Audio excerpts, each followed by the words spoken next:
Hi, guys. Thank you so much for joining me one more time on Breakthrough. I'm your host, Sharon, and I'm so excited to have you join me every Sunday at 7 p.m. for Breakthrough tips, tools, and insights for life. Listen, there are some topics I cannot go into in all the nitty-gritties of it, but I promise you the tips, tools, and insights I share with you can truly be life transforming. So I'm really happy you joined me. Thank you so much. So again, you're wondering, what is this breakthrough all about? Well, I'd love to tell you. We started this series on how to find your purpose. But before we talk about how to find your purpose, I always like to tell you about what breakthrough is all about. Breakthrough is basically living and leading with passion and purpose. I try to help you, encourage you to live and lead with passion and purpose. So that's the essence of the program. And now you're wondering, okay, so what is this? What does it really mean, Sharon? Well, it means that you deliberately influence and impact other people's lives with who you are, what you do. And how do you do that?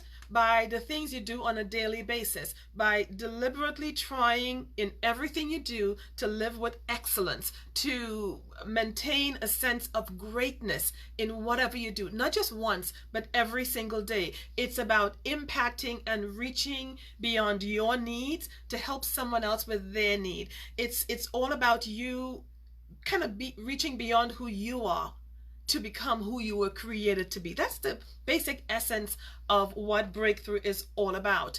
And why am I doing breakthrough instead of some other person? Well, I'll tell you. I was the girl who couldn't speak growing up. I stuttered so badly that I couldn't even say my own name without stuttering through it.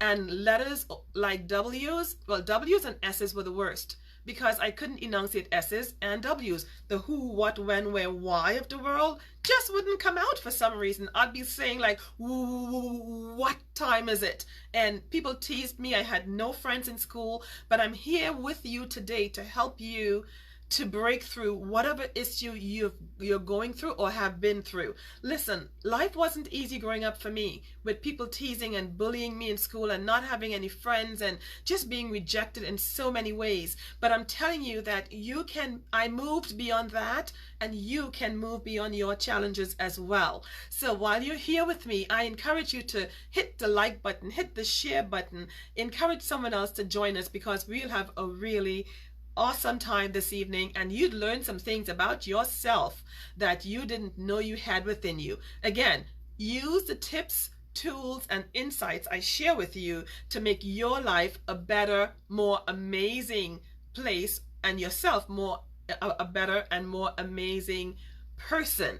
Now, I said that we started a new series called How to Identify, or How to Find Your or Identify Your Life's Purpose. How to live with passion and purpose requires you to understand what your life's purpose is. So in this program for the past few weeks, we've been talking about that. Sharon, how do you know what your purpose is? How do you identify your gifts and talents? And I've given you a few questions to answer that I believe would help you do that.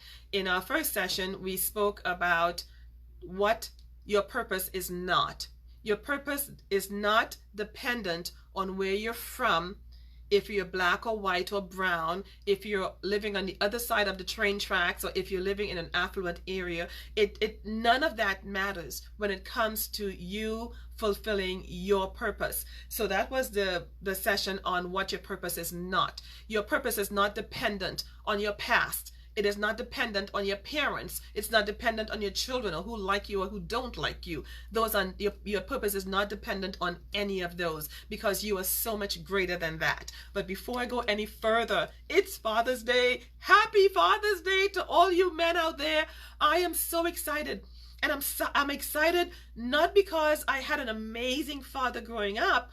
I am excited because I have had a few amazing people in my life who served as fathers. So I'm really excited that I'm able to share that with you And it's two men, a few men I chose to serve or to be there for me and act as fathers. One of them is Daddy Jogo Miller. Happy Father's Day, Dad. And the other person, so very important, is my spiritual father, Dr. Festus Adeyeye.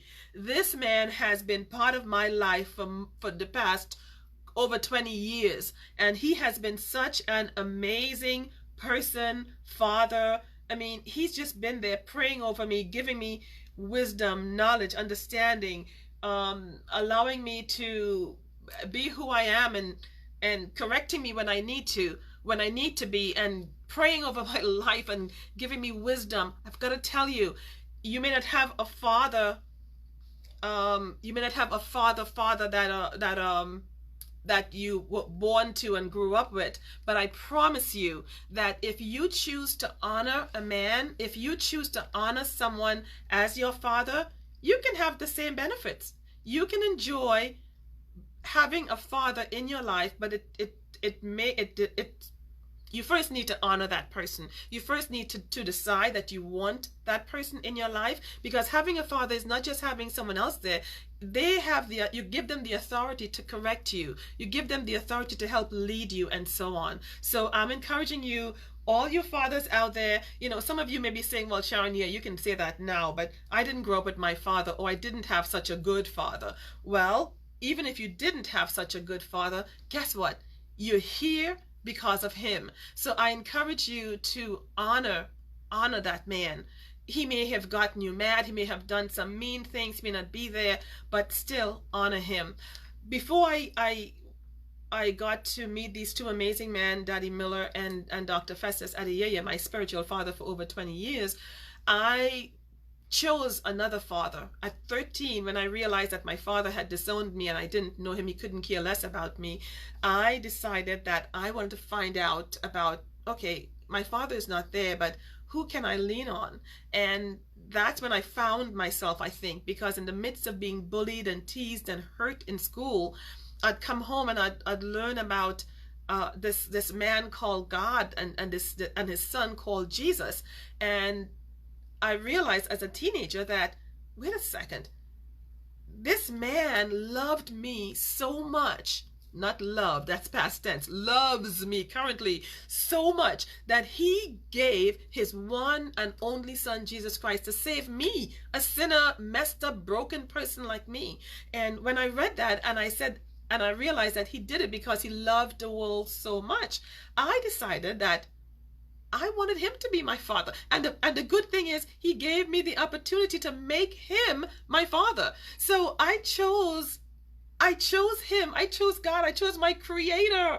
The best thing that could ever happen to me. I chose him to be my father, because in my owner's manual, it tells me in Psalms 27:10 that even if my father and my mother abandon me, the Lord will hold me close.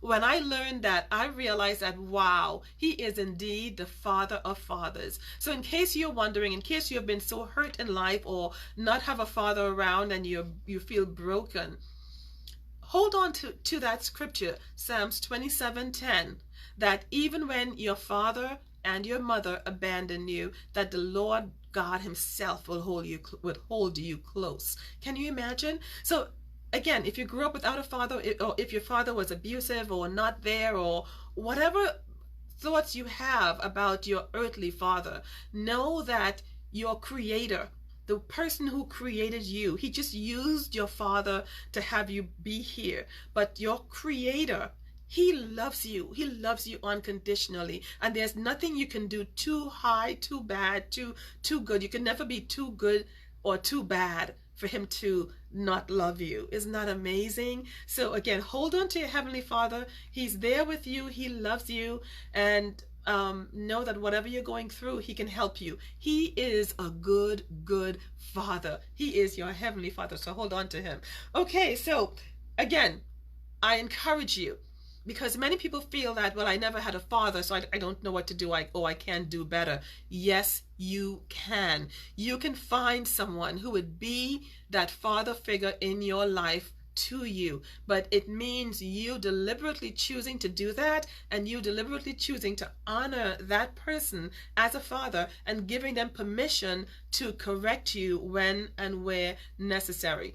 You have an opportunity to be a better father if you have not been a good father to your children in the past. You have an opportunity while you're alive. You have an opportunity to make a difference, and make a difference that would impact that child's life, not just for now, but for eternity. You are leaving a story. You are leaving who you are as a person here in your children. So please, if you're a father and you have not been there, please be there for your children.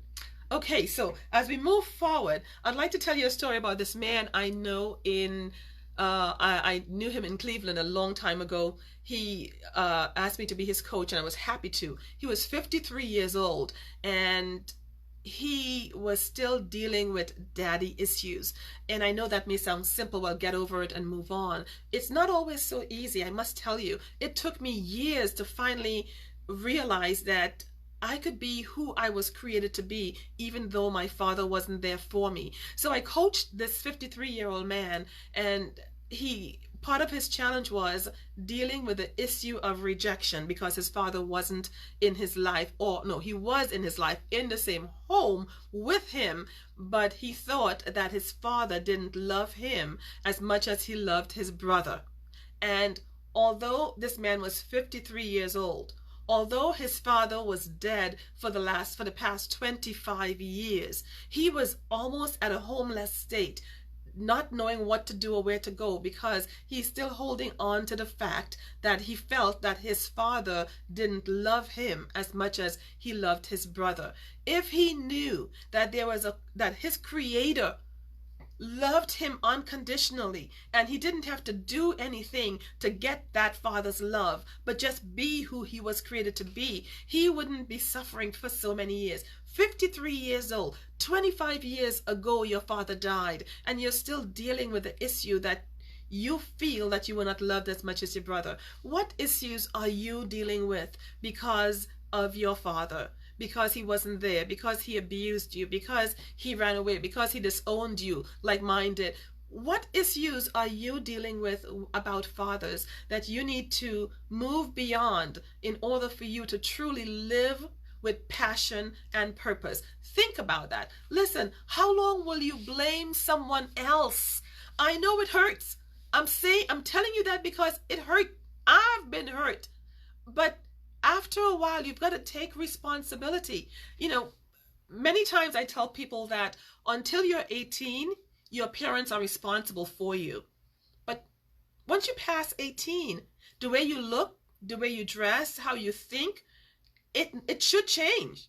And if after 18 you're blaming your parents for not doing X, Y, and Z, you need to really rethink who you are, who you were meant to be. And that's why this program, I think, is so important, because I have to ask you this question: when would you start taking responsibility for you?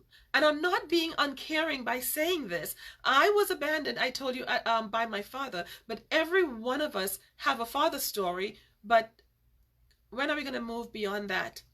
Today we celebrate fathers, but some of us are hurting because our fathers were not there. When are we going to move beyond that? Without them, we want to honor them, yes, because without them we wouldn't be here. What I'm saying to you is, sometimes you feel like life gives you a lemon. I'm encouraging you to do this. Make lemonade with it and be refreshed. I'm not kidding, because if you were to just be miserable based on the actions of someone else, you'd never live your purpose. John Wooden said that things turn out best. Things turn out the best for those who make the best of the way things turn out. I truly believe that. And do you know what it leads to? It leads to your attitude. Your attitude. And as I'm talking about attitude, I've got to go back to this. The few things I shared with you that you must take a hold of as if you want to truly walk in purpose. In finding your identity, you must know that first you must change the way you think. Change the way you think about yourself. change the way you think about your past, change the way you think about the pain and the things you've been through in life. You've got to change your mind, because until you change your mind, you can be held in a self-imposed prison, and that will not get you to walking in purpose. The other thing is, you've got to learn to invest in you. I deliberately went and looked for ways in which I can learn about, one, how to speak, how to enunciate words by reading the dictionary. I've said it over and over again, and reading a Bible to learn to break up and enunciate words. You've got to invest in you. When I went to school at NYU and I paid that tuition, my goodness, I could have bought a house. But instead, I chose an education. Why? I chose to invest in me. So I'm saying to you that an investment in a house is good. An investment in you is better. And the other part of this is, so your mind is important, changing your mind and being aware of how you think. Two, investing in yourself, because out of your investment in you, everyone that surrounds you will be impacted positively, including your children, your husband, your family, and everyone else. And the third thing you need to do as you work on finding your purpose, is to have a good attitude. I shared with you some time ago that in life, 85% of people's success is dependent on their attitude, not their aptitude or their learning or what they know or the things or where they're from. It's their attitude. So as you go through life and you're wondering, how can I find my purpose? How can I deliberately walk in purpose? I say to you, one, watch your mind. How are you thinking? Are you thinking progress and success, or are you thinking failure? Two, invest in you, invest in yourself, because that would help you to become who you were created to be. Three, watch your attitude. Have a good attitude. I live my life based on this simple principle, CIA. That may sound simple, and you say, yes, CIA, I know the CIA, they help protect the country from foreign invasions and so on. It's more than that. My CIA refers to, one, having good character. Because when people are not there, how do you operate? What are your thoughts when no one else can see or hear your thoughts but yourself? Are they good thoughts? Are you determined to do good, be good, and treat others well? Are you, what are your thoughts about the people around you or the people in the world? That determines the character you build. Two, integrity. And that talks about, are you operating the same way when the person is there as when they're not there? Are you thinking the same thoughts, good thoughts, or are you just operating well when your boss can see, when someone else can see you, but in private you're saying all sorts of bad, mean, and really vile things? So your character, integrity, and attitude. Attitude, again, attitude. My life, I live it based on that. Character, integrity, and attitude. And I'm encouraging you to feel free to take my CIA and make it part of your life. It will help you in every single area of life. So we've been talking about how to find your purpose, how to find your life's purpose, and your mind, investment, attitude are really critical in doing that. Now, I have said before that it never changes. Your purpose never changed and never changes. And I gave you several questions to answer the last time we were here. And I'm hoping that you really have your pen and paper and that you answered them, because they're really critical to you finding what your purpose is. You sometimes fail into your purpose. I know many people have done that. So in identifying your gifts and talents, you may fail into that sometimes, but it's necessary, because it helps to accelerate you in business, in your career, in your course of study, if you're a young person, or if you're an older person pursuing additional education. Knowing your purpose truly helps you to walk confidently in the direction in which you should go. It's everything in life. It's about purpose. Everything in life is about purpose. My purpose right now is to help you find your purpose. The reason we were created as human beings is with a purpose. And next week we'll end this session and start a new one, but I want you to know that your purpose is greater than you are. If you haven't found it yet in those questions that you answered the last time, and if you're wondering what those questions were, if this is your first time joining us, there were questions along the lines of, what is that one thing you love doing so much that it will keep you up at night, or you'd waste time, or you'd spend most of your day doing it and not even think twice about it? What are the 3 things that does that to you? It could be physical, emotional, intellectual. What are the 3 things that you hate doing or dislike intensely? What are the 3 things that others told you you've done or do well? In finding those things would help direct you into your purpose. And what's that one thing that makes you so mad when it's not done right, that you want to go in, even in the television, if you could, and change it? What's that one thing? And the other thing I didn't ask you, but what's that something that you want to do desperately, you dream about, and think that if you had a chance you can do this and do it really well? What's that one thing? What does it look like? Because in those things, it would help you find your purpose. I remember in growing up, when I couldn't speak, I'd be saying, boy, if I can speak, I'd fight for someone else. I wish I had someone to fight for me. I wish I had someone who would stand up with me and help me deal with this issue, or help, or not have others bully me. I wish I had someone who would stand up and speak on my behalf. And now, if I see injustice, I want to fight. I want to help. I want to fight for someone else. If someone is speaking badly to or about someone else, I'm saying, no, let's, maybe I like to make excuses for other people, right? Because I wish I had someone when I was growing up and no one was there for me. I wish I had someone to help me do that. You may be wondering, why is it so important, Sharon, that you keep talking about finding your purpose? Can I tell you? In identifying your purpose, it helps you to live a more complete and successful life. Identifying your gifts and talents is what truly leads to your purpose. And your gifts and talents, many times it's in your DNA. The things that you choose to learn, like in that talent side, are things that's in your DNA that you can do. If you practice more, you'll be excellent at it. And the gift is something that's been given to you, but sometimes you don't recognize it. I didn't know that I had the gift of gab, as they say, or the gift to be able to come before you and speak to you. Why? Because in my brokenness as a child, I couldn't speak. So why would I ever think that part of my purpose is to speak to others and help them find their purpose?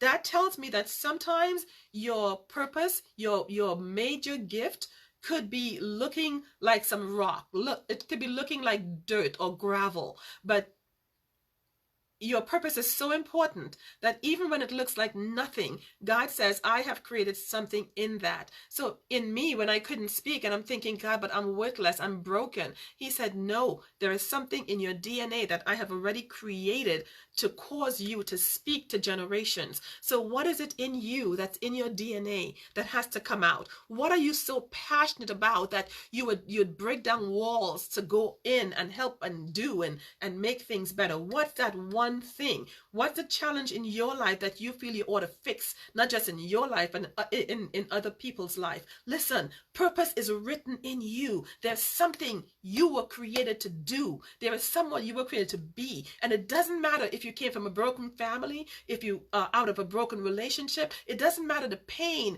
or the homelessness or the abuse you've been through. I've been through all of them. But I'm telling you that your purpose is so much bigger than all of those. And the thing about purpose is, when you don't walk in your purpose, you become sick. Do you know that the federal government, who has data on how people use different drugs, do you know that they said that the antidepressant drugs from teenagers into adulthood has increased by over 400% over the last 10 or 15 years. By 400%. Isn't that crazy? Antidepressant. I promise you that many of those people who are taking those drugs, if they were truly to walk in their purpose, they wouldn't need it, because they'd be so busy doing what they feel passionate about that they wouldn't have time to be depressed. Your purpose, the gifts and talents that you have, that you were created to bring forth in this world, nothing can come before it. Nothing. Poverty, no. Abuse, no. Discrimination, no. Cultural identity or lack of, no. Challenges of life, nothing. Lack of education. Many people feel that in order to accomplish their purpose, they must have a doctorate or some degree. Can I tell you, the one degree you need is that degree that would say to yourself, I want to go higher. I want to go to another degree. I want to move to another level. And having that thought, and again, it starts with your mind, having that one thought, that one desire would move you from one degree to another. It doesn't matter if you have finances or lack of it. Low self-esteem can be broken out of when you start walking in purpose. Listen, you can be telling me, well, I'm shy. No, even shyness. I'm shy. I was shy. I was the girl who didn't want to speak because I felt that I'd stutter every time I talk. But I'm telling you, low self-esteem would be broken. Shyness broken. Your parents, what they said to you or didn't say to you, that goes out the door when you start walking in purpose. Your purpose comes out many times of brokenness. My own did. Many people I know, they talk about who they are now came out of the brokenness they felt a long time ago. But there are some things that you need to do in order to accomplish your purpose and walk purposefully in it. A friend of mine, my sister actually, gave me this plant. I'll show you the box first. She gave me this, and it looked something like this. You see that little, how small? It started like this, and it should look eventually like this plant. Right? If I do what the instruction said, and water it when I need to, it should look like that. Right now, if you've been following me, look at that. From a little wedge to this. Look how tall this grew. So much so that I need to put little sticks, as the instruction said, to keep it from falling over. So I did that. Now, if I did what the instruction told me to do, I should see this result once it's grown, right? It's looking like this now, but it should look like this, and eventually the flowers look like this. So I'm saying to you that the gift, the purpose that's within you, it needs some watering. It needs some fertilizer, some fertilizer in order to help it grow healthy and well. I'm going to keep this plant with me every week so that it will remind you, even when I move off of this topic of finding your purpose, if you look into your owner's manual, and I'll come back to that all the time because that's the only book that tells human beings how to live. The owner's manual, the Bible, yeah, the only book that helps human beings understand how to live life and live life successfully. As the plant has a purpose, and the purpose of this plant, I believe, is to beautify our life and to help cleanse the air by having inside growing plants. And I'm going to keep this with me. So every week as you see this plant, remember, am I watering my purpose? Am I being disciplined in the things I need to do to grow my purpose? So even as we move off of this topic, remember that plant. I strongly believe that the increase in antidepressant use and abuse is because of people not working in the field of their purpose. I remember some really horrible memories as a child, and I had to break out of that. As a matter of fact, I might as well share one of them with you because I truly believe that this is where my inability to speak started. I was 3 years old, and I was with a family member, an older aunt, and an intruder broke into her house. And I remember her saying, "Shh, don't say a word. Hide under the bed until I come and get you." And I thought to myself, and I did it. Now, normally at 3 years old, you listen for a moment and then you start saying, "Auntie, auntie," and you poke your head out. But for some reason, at 3 years old, I did what she said, and I hid under that bed, and an intruder came in and sexually assaulted her. And as I was hiding under that bed, I saw him. It was like a 2-room apartment, and I saw the man. I didn't quite know what he was doing, but I saw him when I felt like he was beating up Auntie for some reason, and then I saw him when he got up and he left. Blue overall and a white t-shirt, like a farmer from the area or something. That one episode of my life, I believe, caused me not to be able to speak or to stutter so badly from a child into adulthood. Now, I've never seen a speech pathologist or a doctor regarding my stuttering. It just stopped. But that one memory was seared so terribly in my mind that I truly believe that's where my stuttering started. But I decided, I didn't quite know that, but again, when you have a memory like that from 3 years old, it makes you wonder if that was the case. What I remember though was that I was obedient. Normally kids want to just be kids and come and see, "Auntie, are you okay?" But instead I waited until she came and got me from under she pulled me out from under the bed. But I was so terrified, and it's funny, I'm talking about being so terrified, and I saw my fingers, my hands, and they were like shaking. But my point is, we've all been through some things that feel so terrible that you could never get over them. But I promise you, if you start walking in purpose, you will. Because that may have happened then, and it may have impacted my life then, but now I want to fight for people who've been abused. I want to fight for children, fight for women, fight for people who are being hurt or being unjustly treated in one way or another, and so much more. As I went through my life and I look back, I realized my purpose now was formed because of the pains and the things I had been through in the past. I know that I am just about gone over my time for today, but I want you to know, next week I'll end the session by sharing with you how the different pains of my life brought me to where I'm at now, and I'm nowhere finished. I'm saying to you, if you've been through some painful times and painful places in life, use them as a catalyst, use them as a springboard to come into accomplishing your purpose. The pains and the failures that you've been through, they're inevitable in life. Why not use them to do something to impact not just your own life, but other people's lives as well? I'll share with you on our final session of how to accomplish your purpose next week some more details, and share with you what I think your purpose is. Yes, I know, although I don't know each and every one of you, I have an idea of what your purpose is. So until next week on Breakthrough, as we wrap up this series in finding your purpose, which one of the many things that you do well that you think you can use to basically catapult you into your true purpose? Think about that. Of all the questions I asked you and you've been modeling through in your mind, which one of them do you think could be your very purpose for living? Remember, as you find that out, think about Proverbs 3, 5, and 6. You're not doing this alone. The Word of God says to trust in the Lord with all your heart, and the Lord, your Creator, with all your heart, and don't depend on what you know, on your own understanding, but in all your ways seek Him, and He will show you what to do. He'll show you which path to take. So until next week, right here with Breakthrough, where you learn tips, tools, and insights for life, I'm your host, Sharon, saying see you next time.